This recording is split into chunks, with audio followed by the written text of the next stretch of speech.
আসসালামু আলাইকুম। Afrin cooking lifestyle থেকে বলছি।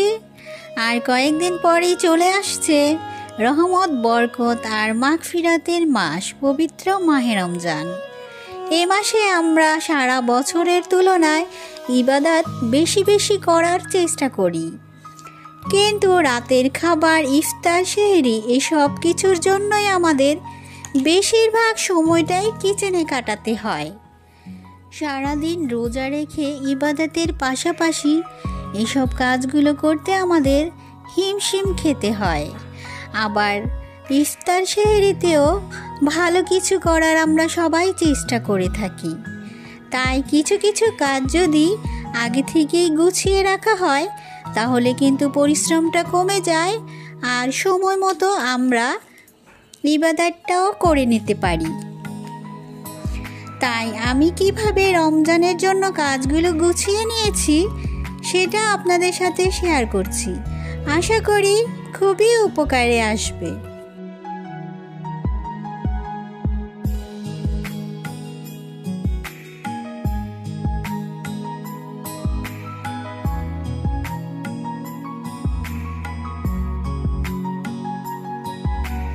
রমজান মাসে কিন্তু সবজি কাটা বাছাটা অনেক সময় সাপেক্ষ মনে হয় আর সময়টা নষ্ট হয়ে যায়।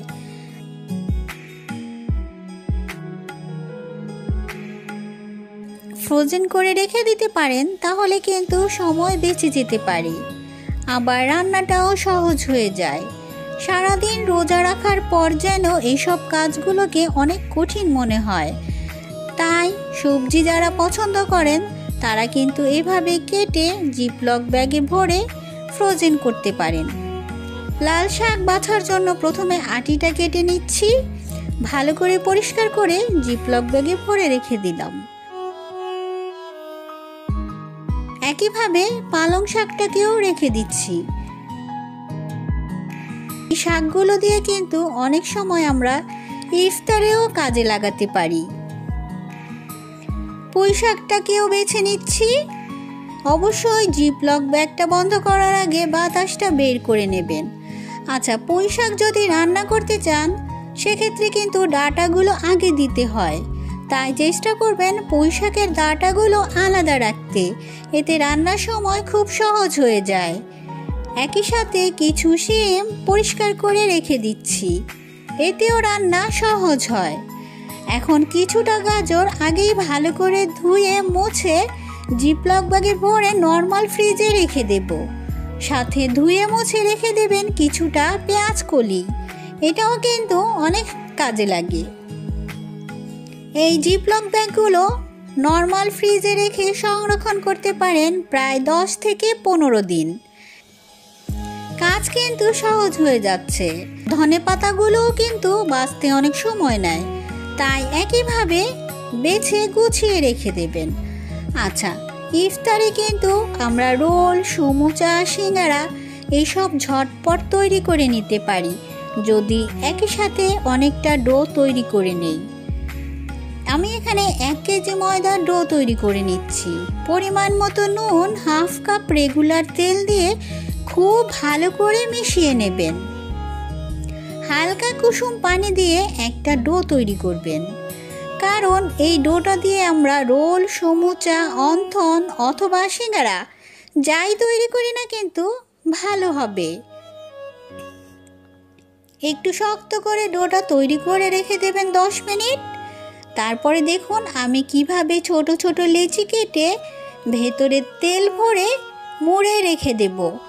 আচ্ছা, এই বেলার সময় কিন্তু অবশ্যই কর্নফ্লাওয়ার ব্যবহার করবেন, সেক্ষেত্রে ইফতারে যা কিছুই বানানো হবে খুবই ক্রিস্পি হবে। তাই এভাবে কর্নফ্লাওয়ার আর তেল দিয়ে মুড়ে মুড়ে রেখে দেবেন। আমি একই সাথে অনেকগুলো ডো তৈরি করে একটা কন্টেনারে ভরে রেখে দিচ্ছি। যখন যেটা মনে হয় ইফতারের আগে বের করে কিন্তু ইফতার তৈরি করে নিতে পারেন, একেবারে ফ্রেশ তৈরি করা যাবে। এই কন্টেনার কিন্তু নর্মাল ফ্রিজে অন্তত 15 দিন সংরক্ষণ করতে পারবেন। আচ্ছা, অনেকে ডাল রান্না করে থাকেন।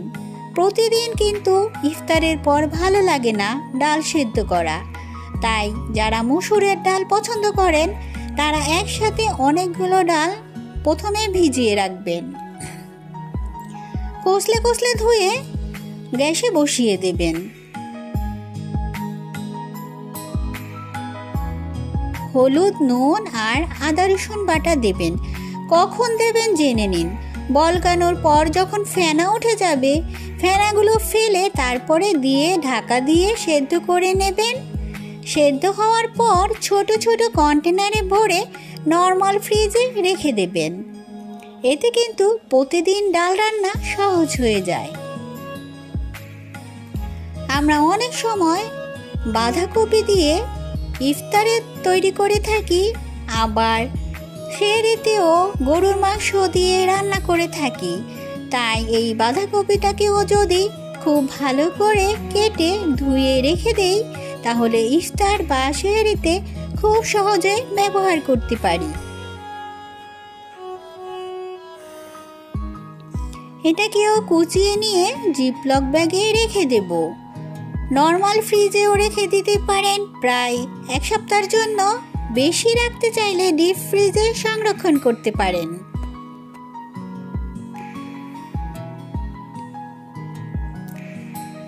আচ্ছা, অনেক সময় আমাদের গাজরকে গ্রেটার দিয়ে গ্রেট করতে হয়।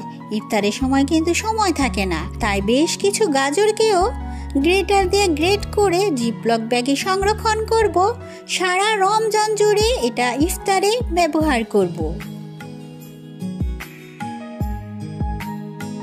একইভাবে ক্যাপসিকামগুলো রেখে দেব। এটাকে ধুয়ে মুছে রাখবো, কাটবো না, কারণ আমরা এক এক রান্না এক একভাবে কাটতে পছন্দ করি। তাই সবগুলো আস্ত রেখে দেব।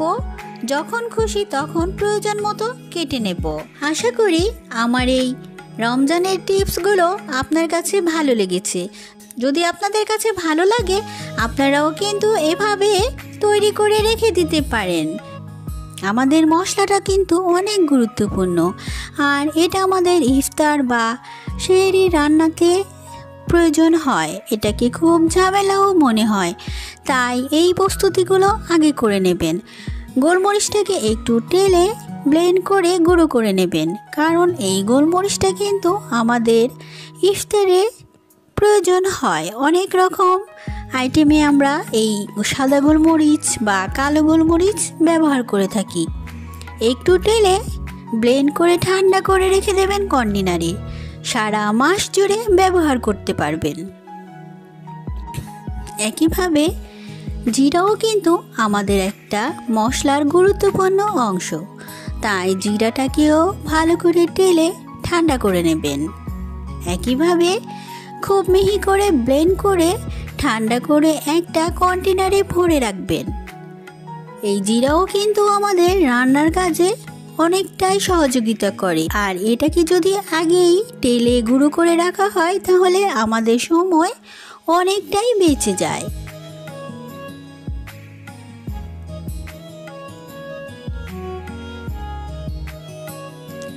মশলা ছাড়া যেন আমাদের কোনো কিছুই কল্পনা করা যায় না। রান্না বা ইফতার যে কোনো কাজেই আমরা মশলাটা ব্যবহার করে থাকি। তাই একইভাবে আমি জায়ফল আর জয়িত্রীটাকেও ব্লেন্ড করে নিচ্ছি। আচ্ছা, ব্লেন্ডারে জারে যেন কোনো চাপ সৃষ্টি না হয়, তাই জায়ফলটাকে একটু গুঁড়ো করে নিচ্ছি। এখন একইভাবে এই জায়ফল জয়িত্রীটাকেও ব্লেন্ড করে নেব। এটাকে আমি ভাজিনি, এটাকে ভাজার প্রয়োজন হয় না, এভাবেও ভালো থাকবে। এখন এই জায়ফল জয়িত্রীটাকেও কন্টেনারে ভরে রাখবেন।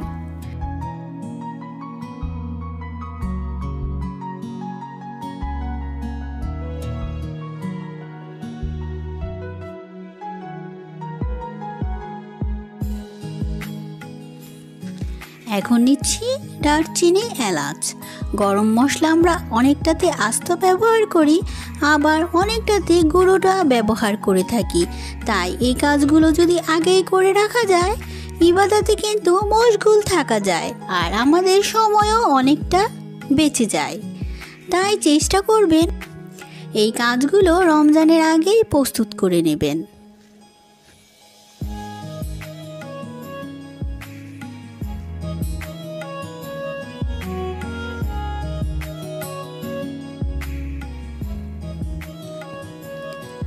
দেখুন আমি যেভাবে করে নেই, আমি 1 কেজি পেঁয়াজকে ব্লেন্ড করে নেব আর 1 কেজি পেঁয়াজকে বেরেস্তা করে নেব।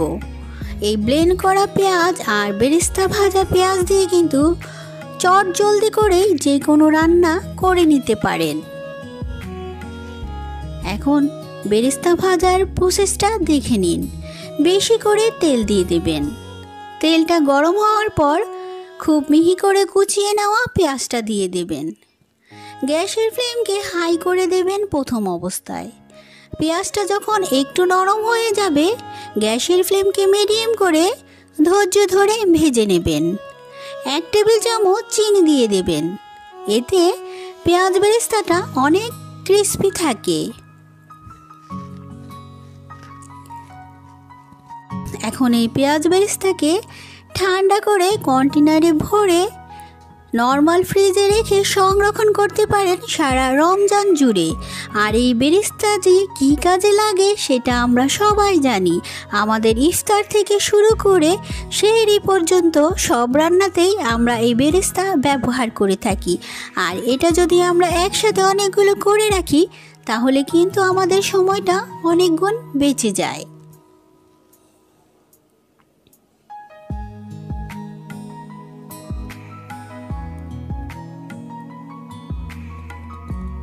এখন আসছে আদা আর রসুনের পালা।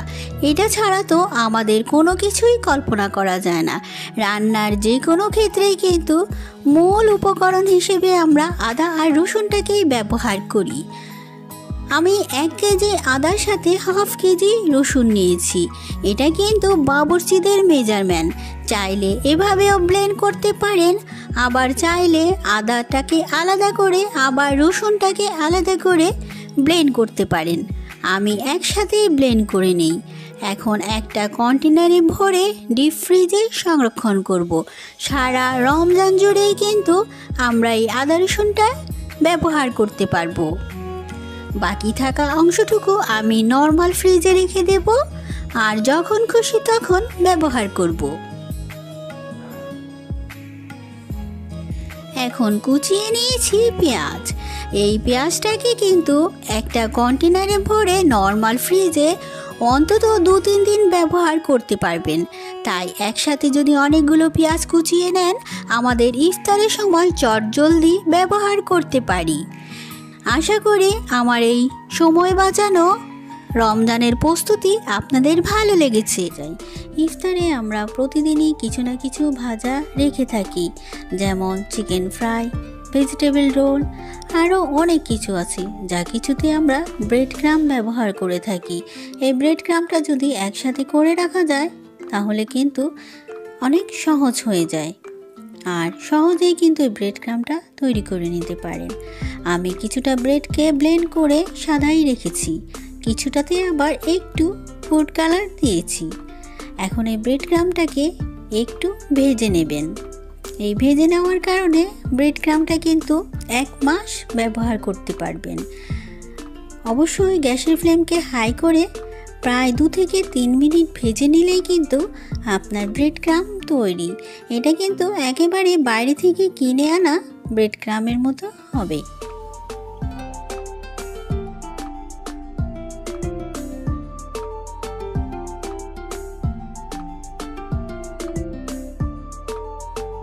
আর খুব সহজেই প্রতিদিন ইফতারে ব্যবহার করতে পারবেন।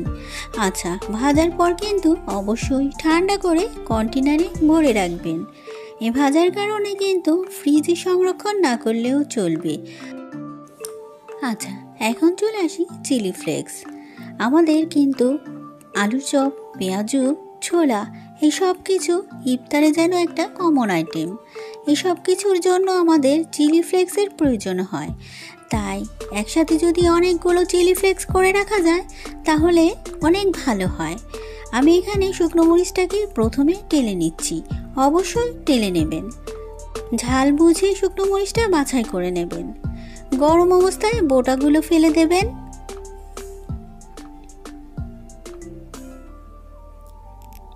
এখন একটা ব্লেন্ডারে জারে নিয়ে একটু ব্লেন্ড করে নেবেন।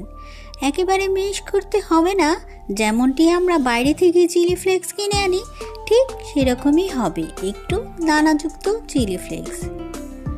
এখন এটাকেও প্রথমে ঠান্ডা করে নেবেন। দেখুন ঠিক এমনটি করে নেবেন। এটা কিন্তু আপনার ইফতারের অনেক কিছুতেই কাজে লাগে। আচ্ছা, আমাদের কিন্তু রোল, সমুচা অনেক কিছুতেই আমরা এই গাজরটা ব্যবহার করে থাকি। তাই প্রতিদিনের ঝঞ্ঝট মুক্ত পাওয়ার জন্য একসাথে অনেকগুলো গাজরকে খুব ভালো করে ধুয়ে মুছে একটা গ্রেটার দিয়ে গ্রেট করে এই জিপলক ব্যাগে ভরে ডিপ ফ্রিজে সংরক্ষণ করতে পারেন। যখন খুশি তখন ইফতারে ব্যবহার করতে পারেন। অবশ্যই সংরক্ষণের সময় খেয়াল রাখবেন যেন গাজরে কোনো পানি না থাকে। আর জিপলক ব্যাগটা আটকানোর সময় বাতাসটা বের করে আটকে রেখে দিবেন। আমরা মাঝে মাঝে ইফতারের প্লেটে বেগুনি খেয়ে থাকি। অনেক সময় বেগুনি হাতের কাছে থাকে না, তাই একবারে বেগুন এনে সেটাকে কিন্তু আপনারা সংরক্ষণ করতে পারেন। কিভাবে করবেন জেনে নিন। বেগুনের পচনটা কিন্তু এই বোটা থেকেই ধরে, তাই বোটাটা ফেলে একটা টিস্যু দিয়ে খুব ভালো করে মুছে নেবেন। একেবারে শুকনো করে মুছে টিস্যু দিয়ে এভাবে মুড়ে রাখবেন। এভাবে একদিন বেগুন এনে কিন্তু সারা মাস সংরক্ষণ করে বেগুনি খেতে পারেন। আমি একে একে সবগুলো বেগুনকে কিচেন টিস্যু দিয়ে মুড়ে জিপলক ব্যাগে ভরে রেখে দেব।